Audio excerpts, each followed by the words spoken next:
Alors, il faut qu'on vous parle de Porsche. Oui, le constructeur auto allemand qui a bien réagi, ça peut surprendre, aux chiffres trimestriels publiés. C'était vendredi soir. Et pourtant, vous allez voir, les obstacles s'accumulent sur la route de l'autre marque au cheval, Cabré. Bonjour Laurent. Bonjour David. Laurent Grasset, directeur de la rédaction de Boursorama. J'ai dit bonne réaction parce que le titre, dont le mnémo, il faut le rappeler, c'est P911. Eh oui. Pourquoi 911? Je ne sais pas David. Au départ, c'était 901. J'ai lu un truc, c'était 901. Mais ah bon, ça je ne savais pas. Mais Peugeot, à l'époque, n'était pas d'accord, donc ils ont retiré le 0 et c'est devenu P911, en tout cas, c'est facile à retrouver sur, quand on veut voir la fiche. L'action a grimpé de 3% hier, elle a repéré un petit pourcent aujourd'hui. Oui. Alors que les chiffres, vendredi, étaient en apparence quand même assez décevants. Hein. Oui, et tout le mot, en tout cas tout le poids est à le mettre sur le en apparence, parce que vous l'avez dit David, perte d'exploitation d'un peu plus de 960 millions d'euros. Alors si on veut grossir, on peut dire effectivement 1 milliard. Il faut se souvenir qu'au troisième trimestre 2025, il faut savoir qu'à la même période de l'année dernière, c'était un bénéfice de 974 millions. Donc la comparaison est assez... Plus c'est devenu un moins. Voilà, bon, rien qu'un petit trait en moins. Et puis, tenez-vous bien, sur 9 mois, le bénéfice net qui a chuté à 40 millions. Donc, on est quand même toujours en bénéfice sur les 9 premiers mois. C'était 4 milliards un an plus tôt.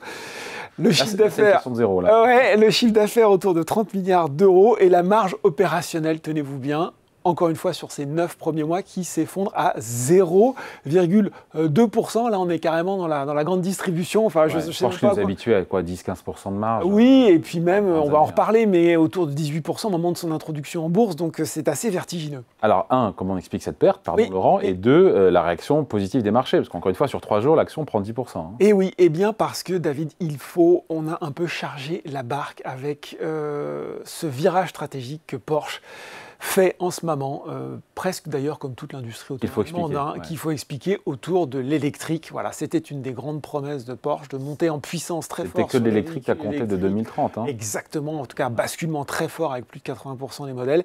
Et puis, on va en reparler, ça n'a pas donné les résultats escomptés. Du coup, il a fallu passer, si je compte large, entre les coûts directs de restructuration et autres, on est autour de 2,7 milliards d'euros de charges exceptionnelles. Donc forcément, ça alourdit un petit peu. Faire marche arrière sur l'électrique, exactement. En tout cas, de dire qu'on va continuer à commercialiser des modèles ou thermiques hybrides et qu'on va retarder un petit peu l'arrivée, on va prolonger la durée de vie de certains modèles en thermique et en hybride et on va retarder l'arrivée de certains modèles électriques.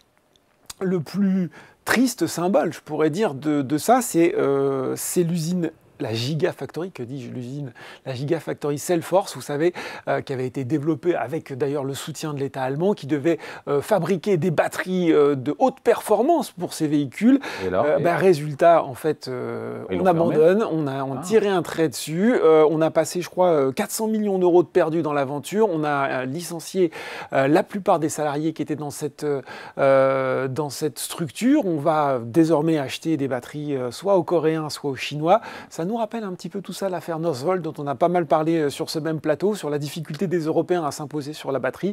Et puis cette usine va devenir une espèce d'unité de R&D indépendante. Bref, voilà, on a tiré un trait là-dessus, volte-face sur l'électrique, avec forcément des conséquences financières, et ces chiffres qui, effectivement, quand on les regarde comme ça au premier abord, sont un petit peu effrayants. Alors pourquoi est-ce que les marchés réagissent positivement, encore une fois, une action qui a pris 10% en 3 jours? Eh bien, parce que c'est le en apparence. Donc, on savait de toute façon depuis le début de l'année que c'est compliqué, qu'il y a déjà eu des abaissements d'objectifs. Par contre, quand on regarde un petit peu, quand la poussière se dissipe, on se rend compte, et c'est un analyste d'Oddo BHF qui faisait cette analyse à la lumière des résultats trimestriels, que la marge sous-jacente, elle ressort environ 12%. Donc quand on retraite un petit peu tout ce qui ne va pas bien, qu'on regarde comment fonctionne le business, on se dit que ça fonctionne. Hors restructuration. Voilà, hors coût exceptionnel, on se dit que ça marche quand même pas si mal. Il y a du free cash flow, du cash flow disponible, donc ça c'est plutôt aussi une bonne nouvelle. Et puis surtout, il y a enfin, si je puis dire, la confirmation des objectifs 2025, parce que oui, il y a eu 3 abaissements d'objectifs cette année, donc ça commençait à faire beaucoup. Donc là, on est content, entre guillemets, le chiffre d'affaires est toujours attendu entre 37 et 38 milliards, et puis une marge opérationnelle sur l'année qui devrait être autour de 2%. Oh. 2% contre Mais c'est autour ouais. de 5 à 7% initialement. Il faut voir quand même à peu près le chemin parcouru. Ouais, exactement. Ouais. Donc on se dit que peut-être, c'est-à-dire que le plus dur est passé. Bah, c'est ça en fait. Je pense que le pari commence à faire beaucoup d'analystes. Et après, on va voir. Il faut voir un petit peu le rythme de récupération, d'accélération, sans mauvais jeu de mots. C'est se dire que le plus dur est passé parce que finalement, il y a la reconnaissance de 3 grands axes stratégiques sur lesquels, bon, il y a un petit peu aussi un aveu d'échec aujourd'hui. On l'a vu, il y a l'électrique sur lequel, bon, il y a volte-face, on se rend compte que finalement... Volt.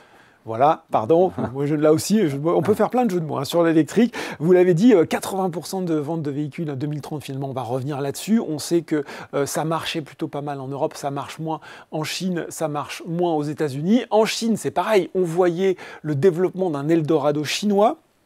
On promettait quasiment 100 000 ventes en Chine finalement. Depuis le début de l'année, il y aura eu 32 000. Pourquoi ? Eh bien parce que David, finalement, il y a eu à la fois, là aussi on l'a expliqué, il y a eu la défiance du consommateur chinois avec des réductions de dépenses de consommation, et puis aussi le fait que les véhicules électriques chinois, ils sont très bons. Et donc voilà, là aussi on a complètement sous-estimé. On pensait que les Chinois allaient se ruer sur les berlines allemandes électrifiées Porsche, et puis finalement ils ont des constructeurs qui font de très belles choses, beaucoup moins chères.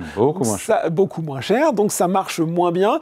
Et puis, dernier argument, il va y avoir une succession à la tête de Porsche. Oui, la gouvernance. Voilà, Olivier Blume, qui avait les doubles casquettes, hein, vous savez, c'est toujours l'histoire croisée entre Volkswagen et Porsche, voilà, donc il retourne chez Volkswagen. On fait venir Michael Letters. Alors Michael Letters, il a été longtemps chez Porsche, il a notamment présidé aux destinées de la Macan, donc ça a plutôt bien marché, de la Cayenne aussi. Il a rejoint Ferrari pendant quelques années, 2014 à 2022, il était au poste de directeur technique.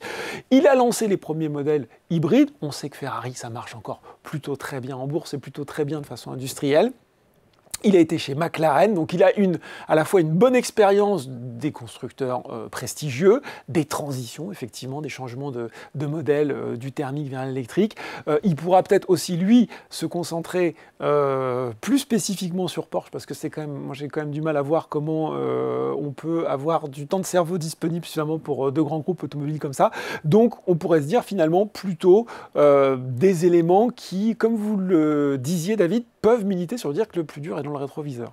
Sachant que si on fait un petit bilan de l'introduction en bourse de Porsche, c'est 2022, entrée en fanfare, j'ai plus les chiffres en tête, mais c'est dans le rouge. Hein, c'était présenté, souvenez-vous, comme la plus importante introduction sur la place européenne de l'année. Les chiffres, je vais vous les rappeler, c'était 75 milliards d'euros de capitalisation à l'introduction. C'était un cours d'introduction qui était de 82,50 €. On est monté au plus haut, peu de temps après, à 120 €, et aujourd'hui, le cours est aux alentours de 48 €. Vous l'avez dit, ça a bougé depuis le début de l'année, ça va un petit peu mieux, enfin en tout cas depuis quelques mois, même si on perd, non, je raconte des bêtises, on perd encore 17% depuis le début de l'année, ça va un petit peu mieux depuis quelques mois. N'empêche que par rapport au plus haut, on a perdu quasiment, le cours a fait quasiment divisé par 3. Donc maintenant, la vraie question, c'est est-ce qu'on monte à bord, si je puis dire, pour faire un tour, ou est-ce qu'on attend un petit peu ? Il faut savoir que le titre a touché des plus bas il n'y a pas si longtemps, autour de 40 €. Et ce qu'on nous dit aussi, c'est que oui, peut-être les mauvaises nouvelles sont un petit peu derrière nous, sauf qu'il y a encore quand même 2 ou 3 choses un peu compliquées. Déjà, les marges. Les marges, on nous dit qu'il ne faut pas s'attendre à une amélioration des marges l'année prochaine. C'est encore trop tôt. Ce ne sera pas avant 2027. Et on nous dit aussi, il ne faut pas trop s'attendre, les analystes, à retrouver ces fameuses marges proches des 20% qu'on a eu au moment de l'introduction. Donc ça, c'est quand même une sacrée question quand on est un groupe de luxe, enfin, quand on se veut comme tel. Et puis, il y a la question des États-Unis, puisque le groupe a réussi à retrouver un débouché aux États-Unis. Il y a toujours cette menace des droits de douane américains.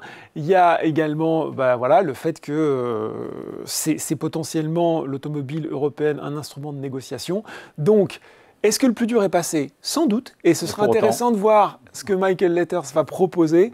Pour autant, est-ce que la réaccélération va être celle d'une Porsche ? Je ne sais pas. Bon, merci beaucoup. Explication signée Laurent Grassin, directeur de la rédaction de Boursorama. Merci Laurent. Merci David.